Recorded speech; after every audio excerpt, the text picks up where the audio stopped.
ও মা আমার নাকি মিষ্টি খেতে ইচ্ছা করছে। ফ্রিজ খুলে দেখ কি মিষ্টি আছে, খেয়ে নে।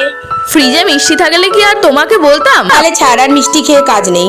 ও মা একটু মিষ্টি মিষ্টি কিছু বানিয়ে দাও না, খুব খেতে ইচ্ছা করছে। কি জ্বালায় পড়লাম, এখন যে কি বানাই? ঘরে ব্রেড আছে, ব্রেড দিয়ে বানিয়ে দেবো ব্রেড মালাই কেক।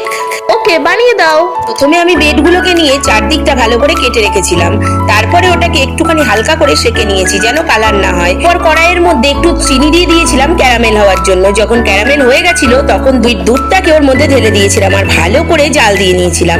আর একটা বাটির মধ্যে আবার একটু দুধ তুলেও নিয়েছিলাম, আর তার মধ্যে আমি দিয়েছিলাম একটু পাউডার দুধ আর একটু কাস্টার্ড পাউডার দিয়ে ভালো করে মিশিয়ে রেখে দিয়েছিলাম। এদিকে আমি দুধের মধ্যে আবার একটু চিনি অ্যাড করেছিলাম, আর চিনিটা দেওয়ার পরে বেশ খানিকক্ষণ ফুটিয়ে নিয়ে যে দুধটার মধ্যে পাউডার দুধ আর কাস্টার্ড পাউডার মিলিয়েছিলাম সেটা দুধের মধ্যে দিয়ে দিয়েছিলাম, আর বেশ ঘন হয়ে উঠেছিল। তারপর একটা থালার মধ্যে আমি পাউরুটিগুলো রেখে দিয়ে আর ওপর ফোটানো দুধটাকে দিয়ে বেশ কিছুক্ষণ ভিজে রেখে দিলেই রেডি।